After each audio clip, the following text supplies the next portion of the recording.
Lady number one, lady number other one.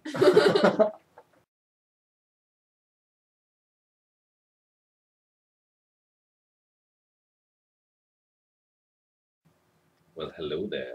I am Dr. Love, and these are my lovely ladies. And together, every evening, we read children's stories, cat stories. Elena Claire Pittman. Once, when I was scared like a little boy running through the woods, because that is what it is illustrated on the cover by Ted Rand. Clay 13.5, P680, 1993. It's 680, not 690. Shut up. God damn it. Cheater. Using your eyes. Helena Clara Pittman. Once when I was scared by the illustrations of Ted Rand. Look at the book because you can't see from that distance or things. Like John Freeman. When grandfather was a boy and lived upstate in the mountains, his mother sent him to get hot coals from the neighbors next door. Next door was across 2 hills and through a dark wood, so I don't know why I called it next door. Probably because I'm an asshole. The stove had gone out and the dank air was now seeped through the walls of the cabin. After a week of steady autumn drizzle, the woodpile was too damp to kindle coal, and we were too stupid to keep it dry in the first place. Grandfather's mother took the tin box with the wooden handle down from the shelf, even though I could just call her great-grandmother instead of grandfather's mother, but what the hell. Don't go wondering, Danielle, she said, as she looked uneasily through the curtains at the sky. It feels like a storm is coming. Daniel pushed his feet into his boots and put on his coat like a good little mountain boy. The Soviet Russia is coming back, comrades. We will squash the capitalists with their 2 log cabins far apart. Clay 13.5, P680, 1993. It's right there.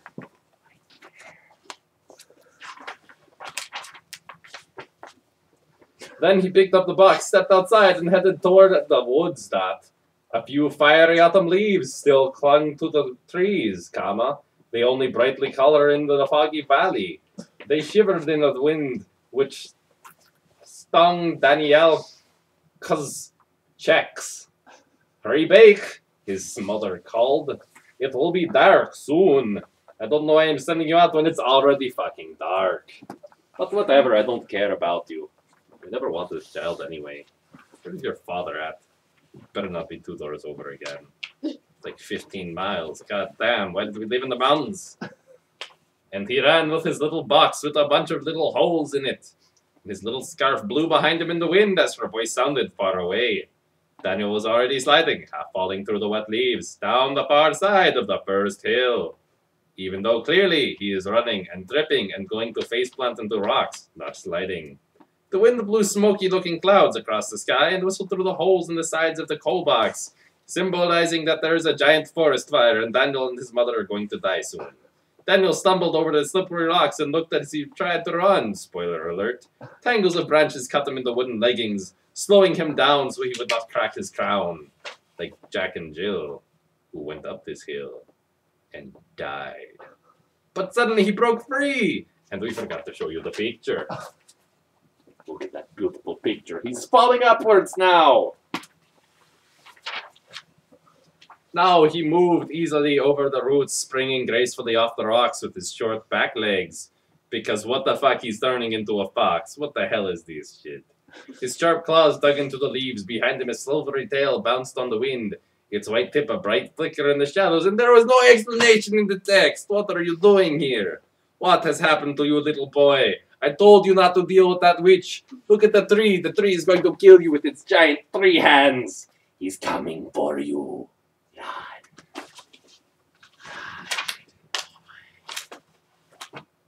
Oh, look, a fox, and he is running through the woods, and God, how the hell is that wooden metal box staying on him? That's gonna hurt like a bitch. Especially when you land, you stupid fox. What is wrong with you? Look at the beautiful picture. Isn't it beautiful like these ladies? I was a fox once. Not pleasant. Finding hunters in their scientific experiments. Then he was knocking at the Nickerson's door, his heart pounding like a dude filled with radioactive psycho juice. Come in, Daniel, Mrs. Nickerson said with a friendly smile on her face and a syringe in her hand. Catch your breath and warm yourself. for we will do science. Mama is waiting, he panted. May I have some coals? Our fire went out. Only if you give me some of your blood, she said. And he stared at her with his soulless little eyes. Look at those eyes! She's on the ceiling. It's magic. Magic. Miss Nickerson filled his box with coals from the stove and snapped the lid on the little boy shut. The box felt warm in his hands as she wrapped his muffler snugly under his chin to make sure his head did not fall off again. "Good night, Danielle," she called as he left the clearing. Clearly, she was not that senile of an old scientist, for she had glasses! Because that is science! And magic. So the little fox boy decided to turn into something else tonight, while the owl just sat there and stared like, what the fuck is this? Why is the box glowing? What did she really give him? The world may never know in the dark wood. Daniel started to run. Soon he was covered with sweat underneath his warm clothes. An owl hooted in a tree above him. As he looked up, something caught his foot and he fell. He struggled to free himself, but it was wrapped more tightly around his leg, and suddenly he was in a bear trap with his face again, so the old lady had to come and revive his stupid little ass. In the shadows it looked like a snake. Gripping the box, he twisted over like a cat. A big cat. A bobcat. A cat named Bob. And suddenly he was a mouse. In a second he bounded away, free like a little mouse on the wind. He sprouted wings, and his balance was sure, as he flew like a hummingbird, long and lithe. His paws made no sound as he leaped again and again over fallwood and underbrush, and into the trees and into the woods we go. And my God, you can see the demon sprouting out of the side of that cat. Look at that demon. Look at it. It is a demon for sure. I know because it is red. And demons are always made of bread, which is tasty and why I eat them.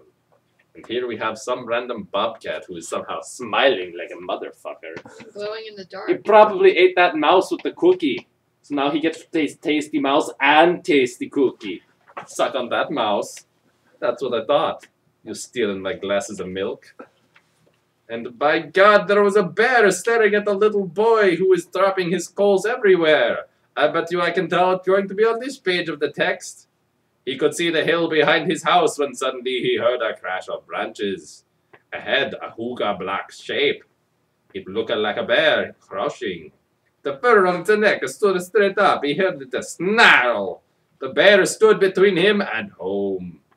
In the place of his cat's paws were his leather boots and mittened hands. Shaking, he dropped the tin box. The lid fell open and the coals scattered, hissing on the wet ground. Innuendo. Innuendo.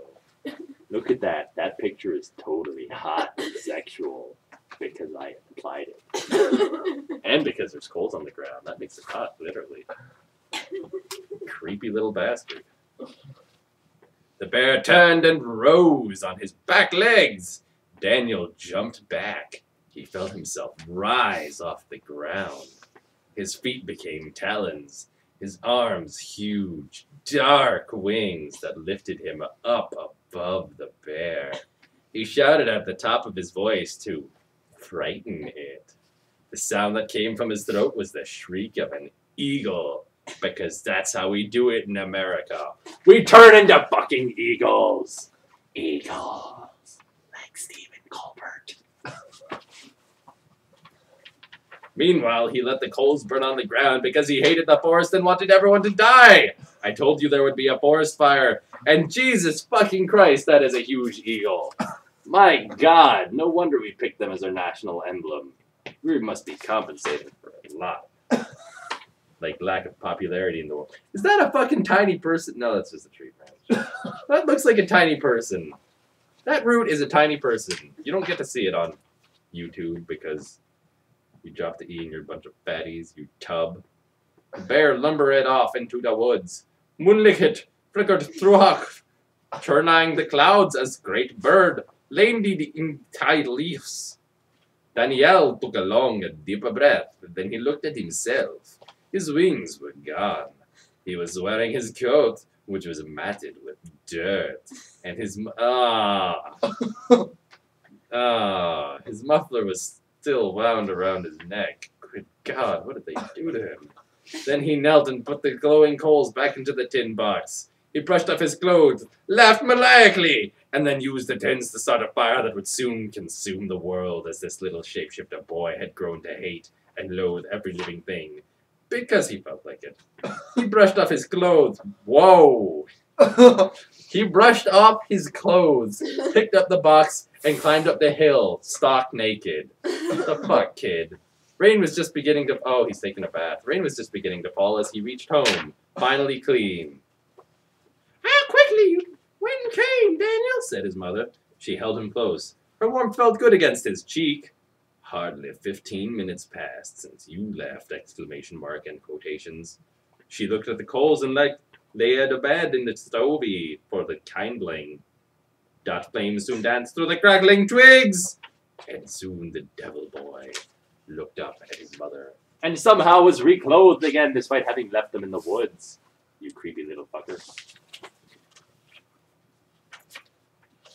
Did it really happen, grandfather? I asked. I found these in my coat the next day, he answered, my grandfather.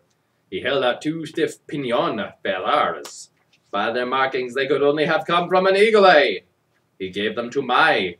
Once I was scarred, I put toast feathers in my drawer, where I still cap them. Sometimes when I feel afraid, I take them out, realizing that my grandfather had probably just bought them somewhere, that old bastard. I hold them in my fingers and remember the look in my grandfather's eyes when he gave them to me. Those cold, dead, dear God, his pupils are huge eyes. And why is he wearing the Lipscomb Library of Randall Macon Women's College, 2500 Rivermont Avenue, Lynchburg, Virginia, 24503 on his shirt? It's right there. There.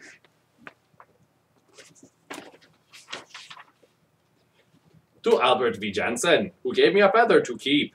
HCP, that sounds like drugs. To my mother Martin and the Boy in the Forest, TR. Pup and Unicorn books, published by the Penguin Group, Penguin Books USA Incorporated, 375 Hudson Street, New York, 110014 USA.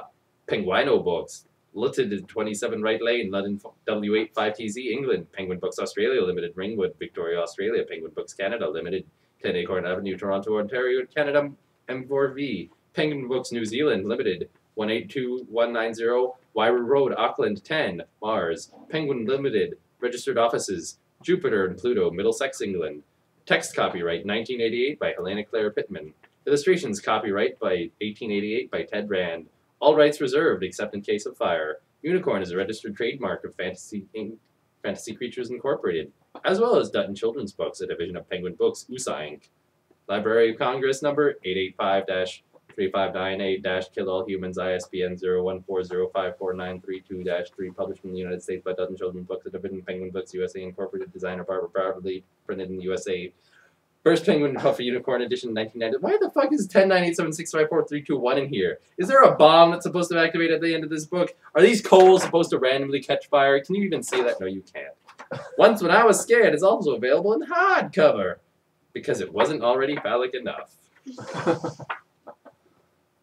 When his mother asks him to fetch some hot coals from a neighbor just as the storm is brewing, Daniel must draw upon the inner strength to conquer his fears. Suddenly he becomes a fox, then a bobcat, and then an eagle, and successfully completes his task in spite of the scare surprises waiting for him in the cold, dark woods. Well, thanks, book. You could have told me that before I read you, asshole. And what kind of a lesson is that teaching children?